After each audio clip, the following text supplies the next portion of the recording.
Welcome back to my channel learning continuous. ఇది ఈరోజు Hindu news paper అండి. ఒక న్యూస్ బాగా కలిచివేస్తుంది మా అందరినీ. ఏ న్యూస్ అంటే చూడండి,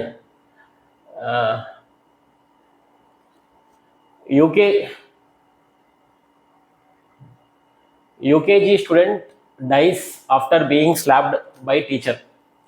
A 6 years old UKG student died allegedly being scolded and slapped by his teacher at a school in Visakhapatnam on Thursday. CCTV footage showed the boy, Tamanna Pranay Tej, collapsing in front of the teacher. Residents and school bodies staged protests outside the school. Expressing deep anguish, Andhra Pradesh Minister for Education and Information Technology, Nara Lokesh, assured swift action against those at fault. ఈ news నిన్న రాత్రి నుంచి తిరుగుతోంది, circulate అవుతోంది. ఒక చిన్న బాబు, 6 years బాబు, వాళ్ళ teacher కొడితే పాపం ఆ అబ్బాయి భయపడిపోయి అక్కడికక్కడే ఆమె మీద పడిపోయాడు. ఆ వీడియోస్ రన్ అవుతున్నాయండి ఇన్స్టాగ్రామ్లో కానీ యూట్యూబ్లో కానీ. చూడండి, చూస్తే చాలా బాధేస్తుంది. అంటే కళ్ళలో నుంచి నీళ్ళు వస్తాయంటాం కదా, అట్లా ఉంటుంది ఆ సీన్. వాడు భయపడిపోయి వాళ్ళ టీచర్ మీదనే పడిపోయాడు. Very unfortunate. అంటే it is very very very unfortunate thing. పాపం అంత చిన్న పిల్లాడు అంత భయపడ్డాడు అండ్ భయపడిపోయి టీచర్ మీదనే పడిపోయాడు. సో సాడ్ అండి. పాపం వాళ్ళ పేరెంట్స్కి, వాళ్ళ ఫ్యామిలీ మెంబర్స్కి we have to say sympathies to their family members. చాలా బాధ అనిపించింది. అయితే ఇక్కడ మనం తెలుసుకోవాల్సిన థింగ్ ఏంటిదంటే, మరి ఎవరిది తప్పు? టీచర్ది తప్ప, లేకపోతే ఈ భయపడ్డ పిల్లాడిది తప్ప? డెఫినెట్గా అయితే పిల్లాడిది తప్పు కాదు. ఎందుకంటే వాడు 6 years కదా, వాడికి ఏం తెలుసు?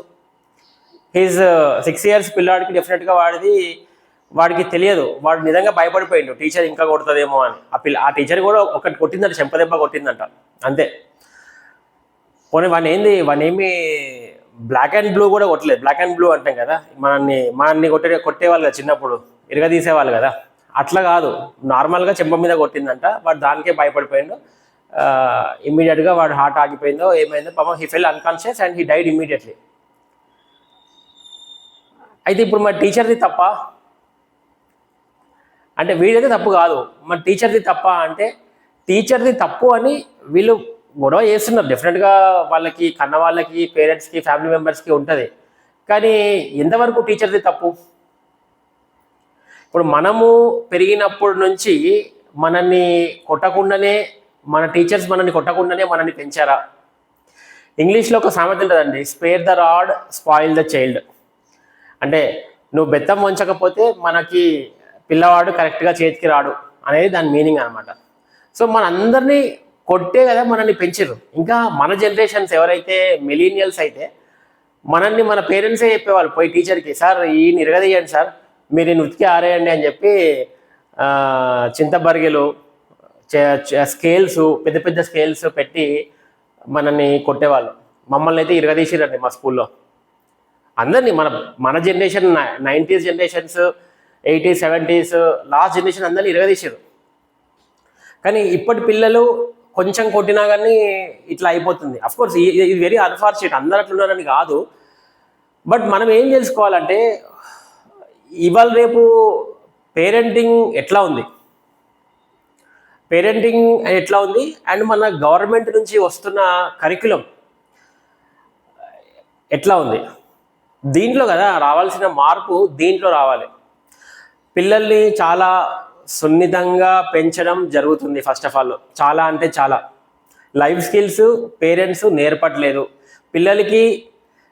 ఏం చేస్తున్నారంటే, especially they are not taught the concept of failure అనే కాన్సెప్ట్ చెప్పట్లేదు పిల్లలకి. ఫస్ట్ అంటే మనం చేసే ప్రతి పనిలో సక్సెస్ అవుతాం, ఫెయిల్ అయినప్పుడు భయపడొద్దురా, ధైర్యంగా నిల్చోవాలి అనే ఒక కాన్సెప్టు చిన్నప్పటి నుంచి, అంటే ఒక at the age of 2 to 3 years నుంచి మనము నేర్పించగలగాలి. మన పేరెంట్స్ మనకి చెప్పారు. ఫర్ ఎగ్జాంపుల్ మనము గుర్తుందా, చిన్నప్పుడు రన్నింగ్ చేసుకుంటూ నేల మీద పడ్డామనుకో, కింద పడితే మన పేరెంట్సే ఏం కాదు లే ఆయ్ అని చెప్పి వెళ్ళి ఆ భూమిని కొట్టడము ఆయ్ అని అట్లా భయపెట్టి దాన్ని అనేవాళ్ళు, మనని ఒక గట్టిగా పెంచారు. మరి ఇవాళ రేపు పేరెంట్స్ అట్లా చేస్తున్నారా? పేరెంట్సే కాదు, ఇవాళ రేపు మనుషులు కూడా, అంటే ఈవెన్ మనము కరిక్యులంలో మనకు ఒక్కసారి కూడా ఈ ఫెయిల్యూరు అన్న ఒక్క లెసన్ కూడా లేదు మనకి స్కూల్ నుంచి ఇప్పటి వరకు. అందుకోసము మీరు చూడండి, స్కూల్ నుంచి కాలేజ్ నుంచి ఫస్ట్ ర్యాంకర్స్ ఉంటారు కదా, స్కూల్లో కానీ కాలేజీలో కానీ ఫస్ట్ ర్యాంకర్స్ టాపర్స్, వాళ్ళు లైఫ్లోకి వచ్చినప్పుడు చిన్న ఫెయిల్యూర్ అయినా కానీ ఇమ్మీడియట్లీ గోయింగ్ టు ఆత్మహత్య. రీసెంట్గా అయిన ఎగ్జాంపుల్ ఉంది కదా, పాపం మా అమ్మాయి డిప్యూటీ తహసీల్దార్ ఆత్మహత్య చేసుకుంది కదా. She is a great group 2 officer, ఇమ్మీడియట్గా ఆత్మహత్య చేసుకుంది, సూసైడ్. అంటే ఫెయిల్యూర్ని తట్టుకోలేక, ఫర్ వాట్ ఎవర్ రీజన్ ఆమె ఎందుకు చేసుకుందో మనకు తెలియదు, but some kind of failure వచ్చింది కదా లైఫ్లో. సో అట్లాంటి ఫెయిల్యూర్స్ని ఎదుర్కోవడానికి మన కరికులంలో డెఫినెట్గా ఇంతవరకు ఒక్క సబ్జెక్ట్ కూడా లేదు. అండ్ మన బయట సొసైటీ కూడా మనకి చెప్పట్లేదు, నైబర్స్ నేర్పట్లేదు. ఎంతసేపు everyone wants success success success success success. ఇప్పుడు చూడండి, ఆ పిల్లాడు ఎంత ఎంత భయపడ్డాడు, ఎంత భయపడిపోయి ఇమ్మీడియట్గా హీ ఫెల్ అన్కాన్షియస్, చనిపోయిన ఆన్ ద స్పాట్. నేను వీడియో పెడతలేనండి, కావాలని నేను నాట్ పుట్టింగ్ దట్ వీడియో, ఉంది రెడీగా ఉంది, కానీ నాకే బాధ. ఇందాక నేను పొద్దున్న చూస్తుంటే నాకు ఆల్మోస్ట్ కళ్ళ నుంచి నీళ్ళు వచ్చినాయి. చిన్న పిల్లాడు 6 years. పాపం ఇప్పుడు ఆ టీచర్ ఏం చేస్తుంది? టీచర్ అందరినీ కొట్టినట్టే రోజు ఆమె అదే చేస్తుంది, వీటిని కూడా కొట్టింది. రోజు కొడుతుందేమో, రోజు అందరూ కొడతారు కదా, అందరు టీచర్స్ కొట్టరా అండి? ఇప్పుడు మన స్టేట్లో ఎవరినన్నా అడగండి, స్టేట్ ఏంది మన కంట్రీలోనే ఎవరిని అడిగినా, ఏ టీచర్ అడిగినా కానీ teacher they will have experiences. మేము మా మమ్మల్ని కొట్టిరు, మేము మా పిల్లల్ని కొట్టకపోతే వీళ్ళు స్పాయిల్ అవుతారు కదా. ఇప్పుడు భయం లేకపోతే మినిమం కూడా భయం లేదనుకో, అది కూడా చేయడు రేపు హోంవర్క్. మనకు దెబ్బ వేయకపోతే టీచర్, మనం అందరం కూడా చిన్నప్పుడు టీచర్ కొడుతుంది అన్న భయంతోనే చదివినాం తప్ప, చదువు అంటే ఇంట్రెస్ట్, అదే చదివితే పెద్ద ఆఫీసర్ అవుతారంట చిన్నప్పుడు ఎప్పుడు తెలుస్తుందండి? 10 years లోపల ఎవరికన్నా అరే చదివితే పెద్ద ఆఫీసర్ అవుతాడు, చదివితే బాగుంటుంది, చదవకపోతే లైఫ్ బాగుండదు అని ఎవరికన్నా అంత మెచ్యూరిటీ ఉంటుందా 10 years లోపల పిల్లలకి? స్లోగా హై స్కూల్ వచ్చినప్పుడు 8th 9th 10th ఇంటర్మీడియట్ వచ్చిన తర్వాత దే రియలైజ్ అరే చదువుకోకపోతే మనకి మన లైఫ్ బాగుండదు అని అప్పుడు రియలైజ్ అవుతారు. కానీ 5th 6th వరకు they will study only on the basis of fear. మా అమ్మ కొడుతుంది, మా నాన్న కొడతాడు, మార్కులు రాకపోతే, ర్యాంక్ 1 రాకపోతే కొడుతుంది, మా టీచర్ కొడుతుంది అన్న భయంతోనే చదువుతారు. కానీ ఇంకా దేనికి చదవరు. వాళ్ళకి ఏమన్నా మెచ్యూరిటీ వస్తుందా? అరే ఎక్స్ప్లెయిన్ చేస్తే వాళ్ళకి ఏమన్నా ఇది వస్తుందా? రాదు కదా. సో ఇట్లాంటి ఇన్సిడెన్సెస్ అవ్వడం వల్ల ఏమవుతుందంటే టీచర్స్ కూడా గోయింగ్ ఫార్వర్డ్ వాళ్ళు కూడా మాకు ఎందుకురా భయ్ మేము కొట్టాం. ఇప్పుడు మీరు చూస్తారు అదే కదా, ఏ టీచర్ కూడా ఏ స్కూల్లో కూడా కొట్టడం మానేశారు చెప్పాలంటే. నేను రీసెంట్గా ఈ ఇన్సిడెంట్ చూస్తున్నా, చాలా రోజుల తర్వాత ఐఎమ్ సీయింగ్ ఒక టీచర్ ఒక పిల్లాడిని కొట్టింది అని చాలా రోజుల తర్వాత ఇక్కడ చూస్తాను. ఎందుకంటే ఏ స్కూల్, ఇప్పుడు మా పిల్లల స్కూల్లో అడిగినా కానీ వాళ్ళు ఏం కొట్టరు. ఇప్పుడు నేను మా పిల్లల్ని అడిగినా, బయట పిల్లలు అయినా ఏ టీచర్ కొట్టడం మానేసారు కంప్లీట్గా.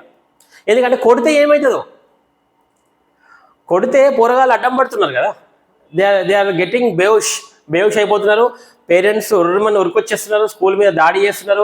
అట్టెట్లా కొడతారండి మా పిల్లల్ని, మేమే కొట్టము మీరెట్లా కొడతారని వాళ్ళని ఇచ్చేస్తున్నారు. అందుకోసం టీచర్స్ కూడా వదిలేసారు, మాకు మా జీతం వస్తే చాలు, మాకెందుకు ఈ పంచాయతీ, ఆడు బాగుపడితే బాగుపడతాడు, బాగుపడకపోతే బాగుపడడు, మాకు వాళ్ళ పేరెంట్స్ నుంచి మాకు పర్మిషన్ ఉంది, మా స్కూల్ మేనేజ్మెంట్ నుంచి మాకు పర్మిషన్ ఉందని టీచర్స్ కూడా వాళ్ళు చేయాల్సిన డ్యూటీ మానేశారు. వాళ్ళు చేయాల్సిన డ్యూటీ యాక్చువల్గా ఏంటిది అని అంటే టీచర్స్ చదువు చెప్పడంతో పాటు ఇది కూడా నేర్పించాలి. ఇవన్నీ కూడా సోషల్ స్కిల్స్ కూడా నేర్పించాలి. అది డ్యూటీలో భాగంగా లేకపోయినప్పటికీ అదే టీచర్గా వాళ్ళకి ఒక ఇంటాంజిబుల్ అంటాం కదా, తెలియకుండానే ఒక కైండ్ ఆఫ్ రెస్పాన్సిబిలిటీ వాళ్ళ నెత్తి మీద ఉంది. కానీ వాళ్ళు వదిలేసారు, ఎందుకంటే వాళ్ళకి కొంచెం మంచి చెప్దామన్నా కానీ పిల్లలు ఇట్లా అవుతున్నారండి. సో నేనేమంటా అంటే పేరెంట్స్ ఇటుదే సమగ్ర అందరు కలిసి చేయాల్సిన పాయింట్. పేరెంట్స్ కూడా చిన్నప్పటి నుంచే పిల్లలకి ఈ ఫెయిల్యూర్స్ అంటే ఏంటి, ఆపదలు అంటే ఏంటి, ఇట్లాంటి సిచ్యువేషన్స్ వచ్చినప్పుడు ఎట్లా బయటికి రావాలి, ఇవన్నీ కూడా మనము నేర్పించాలండి. అది నేర్పించకపోతే ఇట్లాంటి ఇన్సిడెన్సెస్ మనం చూస్తుంటాము. అది అందరికీ బాధ కలిగిస్తుంది, వాళ్ళ ఫ్యామిలీ మెంబర్స్కి కాదు, సొసైటీ అందరికీ కూడా, మనకు కూడా బాధ. ఒక చిన్న పిల్లవాడు చనిపోవడం ఏంటండి, అది కూడా జస్ట్ బికాజ్ వాడి భయంతో. ఎవరికైనా ఆనందమా? ఎప్పటి సొసైటీలో ఎవరికి ఆనందం కాదు కదా. So sad it is. అదే అండి. Thank you very much for watching my video. This రాయితీ బొమ్మ సైనింగ్ ఆఫ్.